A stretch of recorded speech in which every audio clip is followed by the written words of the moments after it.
আসসালামু আলাইকুম। এখন দেখবেন সংবাদ শিরোনাম। কাল শেখ হাসিনার মামলার রায় সম্প্রচার হবে সরাসরি। দণ্ডিত আসামির সম্পদ বাজেয়াপ্ত করে শহীদ ও আহতদের পরিবারকে দেয়ার আবেদন।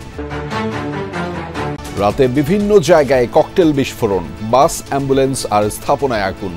অরাজকতা বরদাস্ত করবে না আইনশৃঙ্খলা বাহিনী।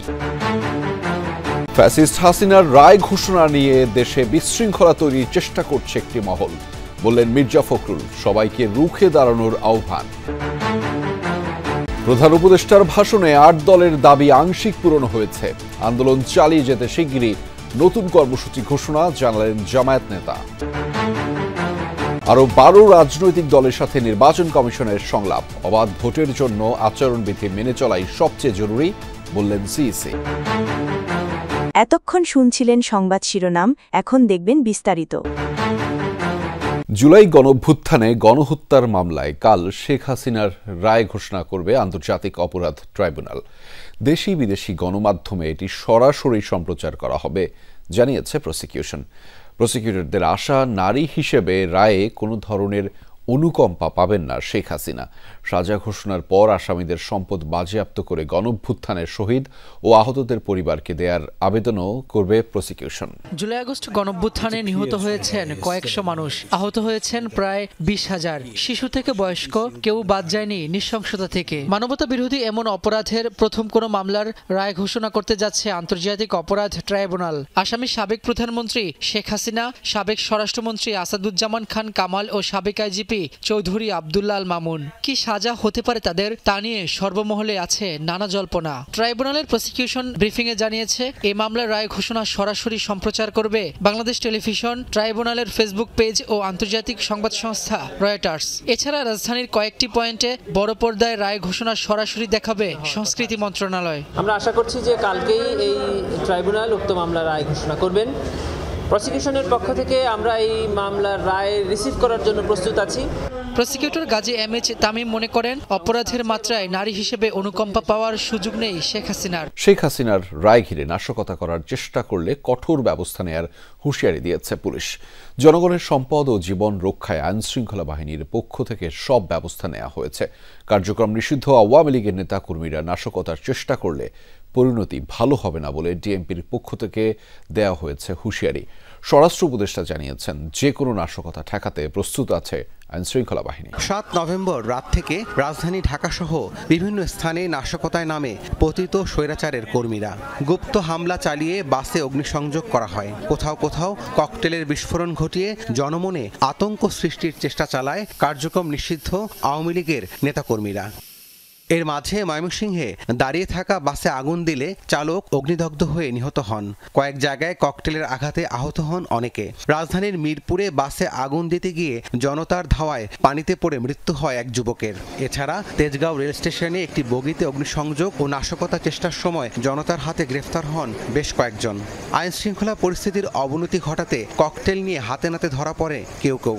ডিএমপি বলছে, নাশকতা চেষ্টার অভিযোগে প্রতিদিনই বাড়ছে গ্রেফতারের সংখ্যা। ৩ জন ককটেল তৈরির কারিগরকে কিন্তু হাতে নাতে গ্রেফতার করা হয়েছে। তো আমাদের অভিযান অব্যাহত রয়েছে। আমাদের মূল প্রায়োরিটি হচ্ছে নগরবাসীর জানমালের নিরাপত্তা বিধান করা এবং আইনশৃঙ্খলা পরিস্থিতি স্থিতিশীল রাখা। সেই লক্ষ্যে আমরা কাজ করছি এবং আমাদের নিরাপত্তা পরিকল্পনাগুলো সেভাবেই সাজানো। জুলাই গণহত্যা মামলার রায় ঘিরে কয়েকটি জেলায় যানবাহন, স্থাপনা এবং স্মৃতিস্তম্ভে নাশকতার ঘটনা ঘটেছে। দুর্বৃত্তরা অ্যাম্বুলেন্সে, ব্যাংকে, বাসে পেট্রোল বোমা ও ককটেলের বিস্ফোরণ ঘটিয়ে কিংবা আগুন দিয়ে পালিয়ে যায়। এতে আতঙ্ক ছড়িয়ে পড়ে এলাকাগুলোতে। 2 জেলায় গাছ ফেলে মহাসড়কে অবরোধের চেষ্টা করে কার্যক্রম নিষিদ্ধ আওয়ামী লীগের নেতাকর্মীরা। শনিবার মধ্যরাতের ঘটনা। সামাজিক যোগাযোগ মাধ্যমে ছড়িয়ে পড়া একটি ভিডিওতে দেখা যায়, এক যুবক লম্বা একটি লগির মাথায় আগুন জ্বালিয়ে বগুড়ার শেরপুরের গ্রামীণ ব্যাংকের একটি শাখায় আগুন দিচ্ছে। সাথে সাথে দাউ দাউ করে জ্বলে ওঠে সাইনবোর্ডের বাইরের অংশ। এতে হতাহতের ঘটনা না ঘটলেও আতঙ্ক ছড়িয়ে পড়ে পুরো এলাকায়। জড়িতদের শনাক্ত ও আইনের আওতায় আনতে তদন্তে কাজ চলছে বলে জানিয়েছে পুলিশ। সিলেটে শহীদ শামসুদ্দিন আহমদ হাসপাতালের পার্কিংয়ে থাকা একটি অ্যাম্বুলেন্সে আগুন দেয় দুর্বৃত্তরা। হাসপাতালের সিসিটিভি ফুটেজে দেখা যায় দুটি মোটরসাইকেলে 5 জন তরুণ প্রথমে পার্কিংয়ে প্রবেশ করে, পরে তাদের দেয়া আগুনে পুড়ে যায় অ্যাম্বুলেন্সটি। একই সময়ে কুমারগাঁও বাস স্ট্যান্ডে দাঁড়িয়ে থাকা একটি বাসেও আগুন দেয়া হয়। ফেনীতে জুলাই শহীদদের স্মরণে নির্মিত স্মৃতিস্তম্ভে আগুন দেয় দুর্বৃত্তরা। মোবাইলে ধারণকৃত ভিডিওতে দেখা যায় মুখে মাস্ক পরা কয়েকজন কেরোসিন ঢেলে স্মৃতিস্তম্ভে আগুন দিয়ে পালিয়ে যাচ্ছে। অবাধ ও সুষ্ঠু নির্বাচনের জন্য 8 দলের চলমান যে আন্দোলন প্রধান উপদেষ্টার ভাষণে তার আংশিক পূরণ হয়েছে, তাই দাবি আদায়ে আন্দোলন চালিয়ে যাওয়ার ঘোষণা দিয়েছে জামায়াত সহ আন্দোলনরত 8 দল। দ্রুতই নতুন কর্মসূচি ঘোষণা করা হবে বলেও জানিয়েছে দলগুলোর নেতারা। প্রধান উপদেষ্টার ভাষণ ও দেশের চলমান রাজনৈতিক পরিস্থিতি মূল্যায়নে বৈঠক করেছে জামায়াত সহ সমমনা 8 দল। বৈঠক শেষে সাংবাদিকদের সাথে কথা বলেন জামায়াতের সেক্রেটারি জেনারেল মিয়া মোহাম্মদ গোলাম পরোয়ার। সাথে উপস্থিত ছিলেন দলগুলোর সিনিয়র নেতারা। 8 দলের পক্ষ থেকে বলা হয়েছিল যে এই কারণে গণভোটটা আগে হওয়া দরকার। তারা বলেন প্রধান উপদেষ্টার ভাষণে সব রাজনৈতিক সংকট দূরীভূত হয়নি, তাই 5 দফা দাবিতে 8 দলের আন্দোলন চলবে। যে আমাদের যে দাবিগুলো এখনো পূরণ হয়নি, আংশিক পূরণ হয়েছে, সেই দাবির সংগ্রামে রাজপথে 8 দলের কর্মসূচি ইনশাআল্লাহ অব্যাহত থাকবে।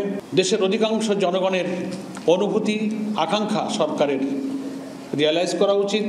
নির্বাচন কমিশন কারো পক্ষে কাজ করতে পারবে না বলে জানিয়েছেন CCAMM নাসির উদ্দিন। নির্বাচন ভবনের সম্মেলন কক্ষে রাজনৈতিক দলের সাথে দ্বিতীয় দিনের সংলাপে একথা জানিয়েছেন তিনি। এ সময় নির্বাচনী আচরণবিধি প্রচারের পাশাপাশি গ্রহণযোগ্য পরিবেশ নিশ্চিতে রাজনৈতিক দলগুলোর সহযোগিতা চেয়েছেন সিএসি। সংলাপের শুরুতেই বাধে হট্টগোল, যার সূত্রপাত ইসলামী ঐক্যজোটের চলমান বিভেদ ঘিরে। দলের দুটি অংশই সংলাপে অংশ নিতে চাইলে এক পক্ষের সাথে আরেক পক্ষের বাকবিতণ্ডা শুরু হয়। এ সময় যাদের কাছে আমন্ত্রণপত্র ছিল না তাদের, অর্থাৎ দলটির সাবেক চেয়ারম্যান মুফতি আমিনের ছেলে হাসনাত আমিনীকে বের করে দেয়া হয় সংলাপ থেকে। নির্বাচন সামনে রেখে রাজনৈতিক দলগুলোর সাথে ধারাবাহিক আলোচনার অংশ হিসেবে রবিবার দ্বিতীয় দিনের সংলাপে বসে নির্বাচন কমিশন। এ সময় কমিশনের উপর আদালতের হস্তক্ষেপ ও নির্বাচনে পেশি শক্তির ব্যবহার বন্ধের দাবি জানানো হয়। আদালত বসে যদি আপনাদেরকে প্রত্যেকটা ঘটনা ইন্টারফেয়ার করতে থাকে তো আপনাদের তো কাজ করারও সুযোগ থাকবে না। সিসি ক্যামেরার বিষয়টা একটু মাথায় রাখতে হবে। নির্বাচনে কালো টাকার ছড়াছড়ি বন্ধ করা, সোশ্যাল মিডিয়ার প্রচারের বিষয়ে নীতিমালা সুস্পষ্ট করতে হবে। বিগত নির্বাচন কমিশনগুলোর বিতর্কিত কর্মকাণ্ড সম্পর্কে বর্তমান ইসিকে সচেতন থাকার আহ্বান জানান রাজনৈতিক দলগুলোর নেতৃবৃন্দ। সেই সাথে সমালোচনা করেন একই দিনে গণভোট আয়োজনের। না ভোটের বিধান সংশোধন না করার জন্য গণফোরাম সুপারিশ করছে। সংখ্যাগরিষ্ঠ ভোটারকে বাইরে রেখে আপনারা ইলেকশন করতে গেলে সে ইলেকশন আপনারা ভালোভাবে করতে পারবেন না। নির্বাচনে কেউ পেশি শক্তির ব্যবহার করতে চাইলে নিজেরাই ক্ষতিগ্রস্ত হবে বলে হুঁশিয়ারি দেন নির্বাচন কমিশনাররা। কৃত্রিম বুদ্ধিমত্তার সঠিক ব্যবহার অপব্যবহার না করার ব্যাপারগুলো কিন্তু বলা আছে। সো আমরা যদি একটু দায়িত্বশীল আচরণ করি সবাই, তাহলে এটার প্রভাব কমানো যাবে। হ্যাভিং সেড দ্যাট, এটা যে পুরোপুরি নাই হয়ে যাবে তা না, বরং প্রবণতা বাড়বে। আমাদের প্রায় 9 লক্ষের মতো আইন শৃঙ্খলা রক্ষাকারী বাহিনীর সদস্য মাঠে থাকবে। সিইসি বলেন দেশের প্রচলিত আইন ও বিধিবিধান অনুযায়ী যা করণীয় তাই করবে কমিশন।